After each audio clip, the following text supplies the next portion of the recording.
Hello friends, இந்த video என்ன பார்க்க போறோம் அப்படினா வந்து ஆப்ஷன்ஸோட மிஸ்டேக்ஸ். நம்ம லாஸ்ட் வீடியோல வந்து ஆப்ஷன்ஸ் பேசிக் பார்த்திருந்தோம். சோ இந்த வீடியோல வந்து நம்ம ஆப்ஷன் ட்ரேட் ப்ளேஸ் பண்றதுக்கு முன்னாடி வந்து என்னென்ன மிஸ்டேக்ஸ்லாம் வந்து அவாய்ட் பண்ணலாம் அப்படி சொல்லி பார்க்க போறோம். இப்போ ஃபர்ஸ்ட் வந்து ஒன் பை ஒன்னா நான் வந்து எக்ஸ்பிளைன் பண்றேன். சோ இந்த மிஸ்டேக்ஸ்லாம் வந்து நான் வந்து அவாய்ட் பண்ணக்கூடிய மிஸ்டேக்ஸ். சோ ஆப்ஷன்ஸ் மிஸ்டேக்ல வந்து ஃபர்ஸ்ட் மிஸ்டேக்ஸ் வந்து என்னன்னு சொல்லி பாத்தீங்க அப்படினா picking expiry and strike price. ஓகேங்களா? ஸோ ஜென்ரலாக வந்து நீங்கள் வீக்லி எக்ஸ்பைரி வந்து பிக் பண்ணுறீங்க அப்படின்னா அந்த ஸ்டாக் வந்து அந்த வீக்குள்ளே வந்து ரியாக்ட் ஆகணும். ஸோ கொஞ்சம் ஒரு லாங் எக்ஸ்பைரி கொடுத்தீங்க அப்படின்னா வந்து உங்களுக்கு வந்து அந்த ரியாக்ஷன் டைம் வந்து கொஞ்சம் எக்ஸ்ட்ராவே இருக்கும். இப்போது நீங்கள் அட்லீஸ்ட் 1 மந்த், என்னோட ஒப்பீனியனில் வந்து ஒரு 1 மந்த் எக்ஸ்பைரி உண்டான ஒரு நீங்கள் எக்ஸ்பைரி பிக் பண்ணிங்க அப்படின்னா உங்களுக்கு வந்து ரியாக்ட் ஆகிற டைமும் ஜாஸ்தி, ப்ளஸ் வந்து நீங்கள் வந்து அந்த எக்ஸ்பைரி வரைக்கும் வந்து அந்த ஸ்டாக் ஹோல்ட் பண்ணணும்னு கிடையாது. ஸோ நீங்கள் எப்போ வேணால் வெளியே வந்துடலாம். ஃபார் எக்ஸாம்பிள் வந்து நீங்கள் வந்து அந்த ஸ்டாக் வந்து 1 வீக் ரியாக்ட் ஆகணும்னு நினைக்கிறீங்க, பட் 1 வீக் எக்ஸ்பைரி வாங்குறதுக்கு பதிலாக நீங்கள் 1 மந்த் எக்ஸ்பைரி உண்டான ஸ்ட்ரைக் ப்ரைஸை வாங்கிட்டு நீங்கள் 1 வீக்லேயே வந்து எக்ஸிட் ஆகிடலாம். ஸோ அது வந்து ஒரு ஃபஸ்ட்டு மிஸ்டேக்ஸ். ரொம்ப க்ளோசஸ்ட் எக்ஸ்பைரி வந்து போகிறது வந்து இட்ஸ் நாட் ஹெல்ப்ஃபுல். ஸோ நீங்கள் வந்து லாங்கஸ்ட்டு போகும்போது வந்து உங்களால் வந்து கொஞ்சம் லாஸ் வந்து அவாய்ட் பண்ண முடியும். ப்ளஸ் உங்களுக்கு வந்து ஒரு நல்லா டைம் இருக்குது அந்த ஸ்டாக் ரியாக்ட் ஆகிறதுக்கு. அது ஃபஸ்ட்டு. அப்புறம் ஸ்ட்ரைக் ப்ரைஸ். நீங்கள் ஸ்ட்ரைக் ப்ரைஸ் பிக் பண்ணும்போது பார்த்தீங்க அப்படின்னா வந்து நீங்கள் க்ளோசஸ்ட் வீக் பிக் பண்ணுறீங்க அப்படின்னா ரொம்ப அவுட் ஆஃப் தி மணியெல்லாம் போனீங்க அப்படின்னா வந்து கண்டிப்பாக 0 தான் ஆகும். 80% ஆஃப் ஸ்ட்ரைக் ப்ரைஸ் வந்து எக்ஸ்பைரி அப்போ வந்து அது 0க்கு தான் வந்து க்ளோஸ் ஆகும். ஓகேங்களா? ஸோ நீங்கள் ஸ்ட்ரைக் ப்ரைஸ் பிக் பண்ணும்போது அந்த டேட்குள்ளே அந்த ப்ரைஸ்க்கு மேலே, அந்த பிரேக் ஈவன் ப்ரைஸ்க்கு மேலே போகுமா அப்படின்னு சொல்லி நீங்கள் திங்க் பண்ணிவிட்டு அதுக்கப்புறம் வந்து நீங்கள் வந்து பிக் பண்ணுறது நல்லது. அது வந்து ஒரு மிஸ்டேக்ஸு. ஸோ நீங்கள் வந்து better strike price and better expiry pick பண்ணுறது வந்து ரொம்ப ரொம்ப முக்கியம். அது ஃபஸ்ட்டு ஒன். செகண்ட் ஒன் பார்த்தீங்க அப்படின்னா வந்து வால்யூம். ஸோ எப்போயுமே நீங்கள் ஆப்ஷன் ட்ரேடிங் ப்ளேஸ் பண்ணும்போது அது எவ்வளோ வால்யூம் வந்து ட்ரேட் ஆகிட்டுருக்குன்னு பாருங்கள். நீங்கள் லாங் எக்ஸ்பைரி சூஸ் பண்ணாலும் சரி, ஷார்ட் எக்ஸ்பைரி சூஸ் பண்ணாலும் சரி, இல்லை 1 மந்த் எக்ஸ்பைரி சூஸ் பண்ணாலும் சரி, எந்த ஸ்டாக் வந்து நல்லா ஒரு வால்யூம் வச்சு ட்ரேட் ஆகிட்ருக்கோ அதை பிக் பண்ணுறது நல்லது. அதுக்கு என்ன மீனிங் அப்படின்னா வந்து அதுக்கு வந்து நிறையா இன்ட்ரெஸ்ட் வந்து காமிக்கிறாங்க அப்படின்னு சொல்லி மீனிங். ஸோ அதனால் வந்து நீங்கள் வந்து நல்ல எக்ஸ்பைரி வச்சு பிக் பண்ணுறது வந்து ரொம்ப ரொம்ப நல்லது. ஸோ அடுத்த மிஸ்டேக் பார்த்தீங்க அப்படின்னா வந்து பிட் அண்ட் ஆஸ்க். நீங்கள் பிட்டோட ப்ரைஸும் ஆஸ்கோட ப்ரைஸும் ரொம்ப டிஃப்ரென்ஸ் இருந்துச்சு அப்படின்னா வந்து பையர்ஸ் செல்லர்ஸ் வந்து ரொம்ப கம்மியாக இருக்காங்கன்னு அர்த்தம். மீனிங் வந்து பையர்ஸ் வந்து ரொம்ப கம்மியாக தான் கோட் பண்ணுறாங்க, ஆனால் செல்லர்ஸ் வந்து ரொம்ப ஜாஸ்தியாக கோட் பண்ணுறாங்க. அதனால் ட்ரேடு வந்து ஃபுல்ஃபில் ஆகிறது வந்து ரொம்ப டைம் ஆகும். ஃபார் எக்ஸாம்பிள் வந்து நீங்கள் SPYலாம் பார்த்தீங்கன்னா வந்து அது ஹெவிலி ட்ரேடட் ஸ்டாக்ஸ் இல்லையா, இண்டெக்ஸ் இல்லையா. ஸோ அதில் வந்து பையர்ஸ் செல்லர்ஸ் டிஃப்ரென்ஸ் ரொம்ப கம்மியாக இருக்கும். ஆனால் சில ஸ்டாக்ஸில் வந்து இந்த பிட் அண்ட் ஆஸ்கோட ப்ரைஸ் வந்து ரொம்ப டிஃப்ரென்ஸ் இருக்கும். அந்த ஸ்டாக்கை ஜென்ரலி வந்து நான் அவாய்ட் பண்ணிடுவேன். பிட்டு வந்து $2 இருக்குது, ஆஸ்க் வந்து $5 இருக்குது அப்படின்னா அது ரொம்ப டிஃப்ரென்ஸ். ஸோ அந்த மாதிரி ஆப்ஷன் வந்து பிக் பண்ணுறது வந்து நல்லது கிடையாது. டூ மெனி ஆப்ஷன்ஸ் நீங்கள் வந்து அக்கௌண்ட் வச்சுக்கிறது வந்து நல்லது கிடையாது. ஃபார் எக்ஸாம்பிள் வந்து நீங்கள் வந்து ஒரு ஆப்ஷன் ட்ரேடிங் பண்ணுறீங்க அப்படின்னா ஒரு லிமிட்டட் டு 3 ஸ்டாக்ஸ் 4 ஸ்டாக்ஸ் வச்சுக்கோங்க. அதுக்கு மேலே நீங்கள் ட்ராக் பண்ணுறது ரொம்ப கஷ்டம். நீங்கள் வந்து ஒரு 10 ஆப்ஷன் வாங்குறீங்க, 20 ஆப்ஷன் வாங்குறீங்க அப்படின்னா நீங்கள் வந்து அதை ஃபோக்கஸ் பண்ண முடியாது. ஸோ நீங்கள் கான்சன்ட்ரேட்டடாக ஒரு 3 ஸ்டாக்ஸ் மேலே வந்து வாங்காதீங்க. ஃபார் எக்ஸாம்பிள் வந்து உங்கள் போர்ட்ஃபோலியோவில் கூட வந்து உங்களுக்கு வந்து 100 ஸ்டாக்ஸ் இருக்குது, 50 ஸ்டாக்ஸ் இருக்குது அப்படின்னா வந்து அது பெருசாக வந்து உங்களுக்கு யூஸ் ஆக போகிறது கிடையாது. அந்த 100 ஸ்டாக்ஸில் வந்து நீங்கள் வாங்கக்கூடிய ப்ராஃபிட்டோ இல்லை வரக்கூடிய ப்ராஃபிட்டோ வந்து உங்களுக்கு 10 ஸ்டாக்ஸ்லையோ 20 ஸ்டாக்ஸோ கிடைக்க போகுது. ஸோ நிறையா ஸ்டாக்ஸ் வாங்குறதுல வந்து எந்த யூஸும் கிடையாது. ஸோ அதே மாதிரி நிறைய ஆப்ஷன்ஸும் வந்து நீங்கள் ட்ரேட் பண்ணி நீங்கள் அதை மெயின்டைன் பண்ணுறது ரொம்ப கஷ்டம். ஸோ நீங்கள் ஃபோக்கஸ்டாக பண்ணணும் அப்படின்னா கம்மியான ஆப்ஷன்ஸை வந்து ட்ரேட் பண்ணுறது நல்லது. அது வந்து நான் கற்றுக்கிட்டது. அடுத்த மிஸ்டேக்ஸ் பார்த்தீங்க அப்படின்னா வந்து நீங்கள் லூசர்ஸ். ஃபார் எக்ஸாம்பிள் நீங்கள் வந்து ஒரு ஆப்ஷன் வாங்கியிருக்கீங்க, அந்த ஆப்ஷன் வந்து கம்மியாகிட்டே போயிட்டுருக்கு, நீங்கள் நினச்ச மாதிரி ரியாக்ட் ஆகலை அப்படின்னா அதை ஆவரேஜ் பண்ணாதீங்க. நீங்கள் ஆவரேஜ் பண்ணீங்க அப்படின்னா வந்து எகெயின் யூர் லூசிங் த மணி. அது வந்து நான் கற்றுக்கிட்டது. ப்ளஸ் ஃபார் எக்ஸாம்பிள் வந்து நீங்கள் வந்து கெய்னர்ஸை வந்து நீங்கள் ஆவரேஜ் பண்ண நல்லது, ஆனால் லூசர்ஸ் பண்ணீங்க அப்படின்னா வந்து ஸ்டில் நீங்கள் வந்து நிறையா அமௌண்ட்டு போகிறீங்க, அது ரிவர்ஸாக ஒர்க் அவுட் ஆயிடுச்சு. ஸோ பெட்டர் வந்து அந்த லாஸை வந்து நீங்கள் கட் பண்ணிவிட்டு டக்குன்னு வெளியே வந்துடுங்க.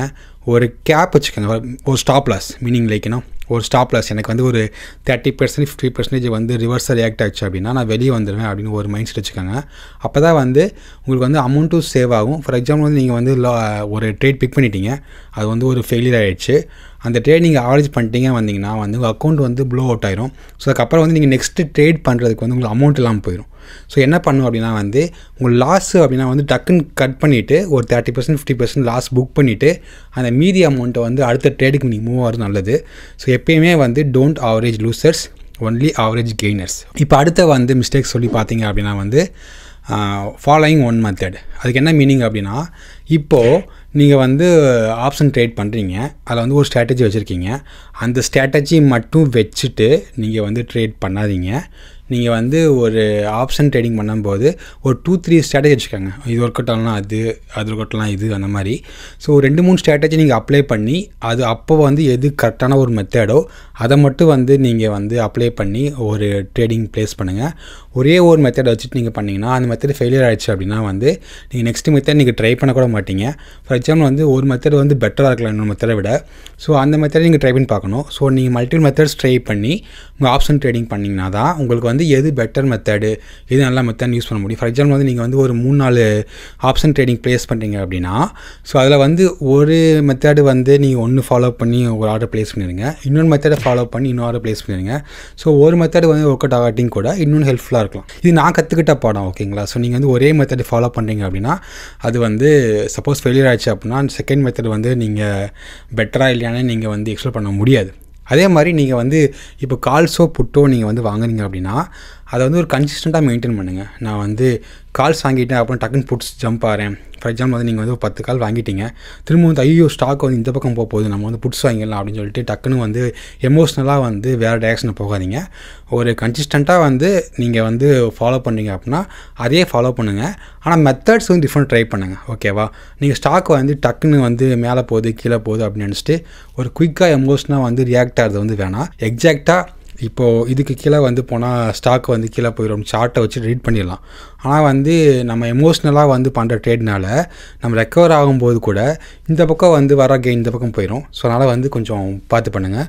ஸோ இது வந்து அடுத்த மிஸ்டேக்ஸு. இப்போ நெக்ஸ்ட் மிஸ்டேக்ஸ் பார்த்தீங்க அப்படின்னா வந்து ஹோல்டிங் லூசஸ் ஸ்டில் எக்ஸ்பைரி. இப்போ வந்து நீங்கள் வந்து ஒரு ட்ரேட் பண்ணிட்டீங்க, அந்த ட்ரேடு வந்து ஃபெயிலியர் ஆகிடுச்சு.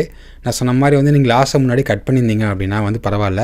அதை விட்டுட்டு வந்து நீங்கள் வந்து நான் எக்ஸ்பைரி வரைக்கும் வெயிட் பண்ணிவிட்டு எனக்கு வந்து இது வந்து இம்ப்ரூவ் ஆகணும்னு சொல்லி பார்த்தீங்க அப்படின்னா உங்களுக்கு டெக்னிக்கலி ப்ரீமியம் வந்து டேஸ் போக போக கம்மியாகிட்டே போகுது. அந்த தீட்டா வேல்யூ வச்சுட்டு உங்களுக்கு வந்து இந்த வேல்யூ வந்து கம்மியாகிட்டே போகுது. ஸோ நீங்கள் எக்ஸ்பைரி வரைக்கும் வச்சுருக்கும்போது அந்த ஸ்டாக் வந்து ஹெவியாக ரியாக்ட் ஆகி அந்த பிரேக் ஈவன் மேலே போனால் தான் வந்து உங்களுக்கு வந்து ப்ராஃபிட் வரப்போகுது, கரெக்டாக. ஸோ அதை தவிர வந்து நீங்கள் எக்ஸ்பைரி வச்சுருக்கனால என்ன ஆகுதுன்னா உங்களுக்கு வந்து வேல்யூ வந்து டிக்ரீஸ் ஆகிட்டு தான் போகுது. ஸோ நீங்கள் எக்ஸ்பைரி வரைக்கும் வச்சுட்டு நீங்கள் க்ளோஸ் பண்ணுறதுல வந்து எந்த யூஸும் கிடையாது. நான் சொன்ன மாதிரி 80% ஆஃப் தி ஆப்ஷன்ஸ் வந்து அது ஒர்த்லெஸ்ஸாக தான் போகுது, ஐ மீன் $0 தான் போகுது. ஆனால் நீங்கள் எக்ஸ்பைரி வரைக்கும் வெயிட் பண்ணுறது வந்து எந்த யூஸும் கிடையாது.